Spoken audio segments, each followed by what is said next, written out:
Hi friends, வாங்க ஒரு me vlog பார்க்கலாம். எங்கள் ஊரில் வந்து இன்றைக்கி மயான கொள்ளை அப்படின்றதுனால வந்து கரகம் எடுத்தாங்க. அந்த வீடியோ தான் பார்க்க போகிறோம்.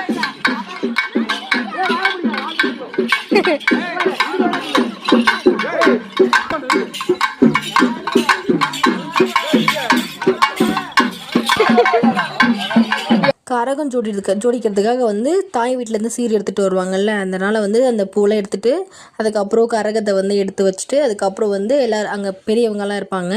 அவங்களோட காலில் வந்து கழுவி மஞ்சள் பொட்டு அதெல்லாம் வச்சு சாமி கும்பிட்டு அதுக்கப்புறம் வந்து அவங்ககிட்ட ஆசீர்வாதம் வாங்கிட்டு அதுக்கப்புறம் வந்து கரகத்தை வந்து எடுத்துகிட்டு போய் ஜோடிப்பாங்க. அது வந்து எங்கே ஜோடிப்பாங்கன்னா, அதாவது கிணத்துக்கு பக்கத்தில் தான் வந்து ஜோடிப்பாங்க எங்கள் ஊர்லலாம். அப்போ வந்து நாங்கள் போயிட்டுருக்கும்போது கரகத்தை எடுத்துகிட்டு போனாங்க. அது கூட நாங்கள்லாம் போயிட்டுருந்தோம். அப்போ வந்து நமக்கு சந்திரவங்க வந்தாங்க.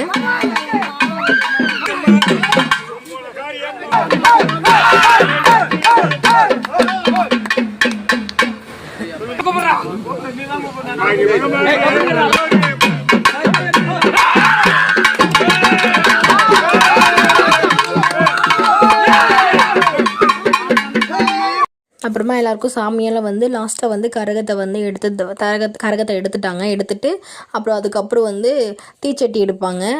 அவங்களுடைய வேண்டுதல் ஏதாச்சும் இருந்தால் அதுக்காக வந்து தீச்சட்டி எடுப்பேன்னு சொல்லிட்டு வேண்டிப்பாங்க. அதனால் அதை எடுத்துகிட்டு அதுக்கப்புறம் வந்து எல்லோரும் வந்து அந்த சுடுகாடு இருக்குல்ல, சுடுகாடு கிட்ட போயிட்டு அங்கே போயிட்டு எல்லை கட்டிட்டு வருவாங்க. அதனால் வந்து சாமி வந்து எல்லை கட்டுறதுக்காக போயிட்டு அங்கே எல்லை கட்டிட்டு சுடுகாட்டில் வந்து எல்லை கட்டிட்டு அப்படியே வந்து நம்ம வந்து நம்ம ஊரில் இருக்க மாரியம்மன் கோயிலுக்கு போயிட்டு அங்கே சாமியை கும்பிட்டு அதுக்கப்புறம் வந்து திரும்பவும் வந்து நம்ம சாமி எங்கே கரகம் எடுத்தாங்களோ அந்த இடத்துக்கு வந்துட்டு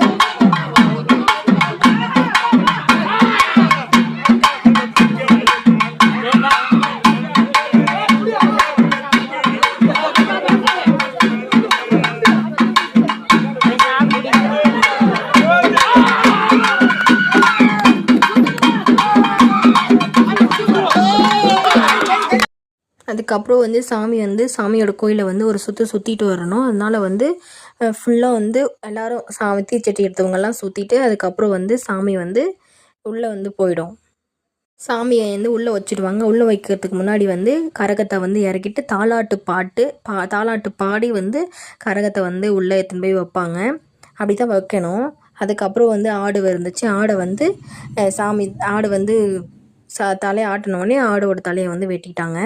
அது வந்து சாமியோட அந்த ரத்தத்தை வந்து சாமிக்கு கொடுத்தாங்க.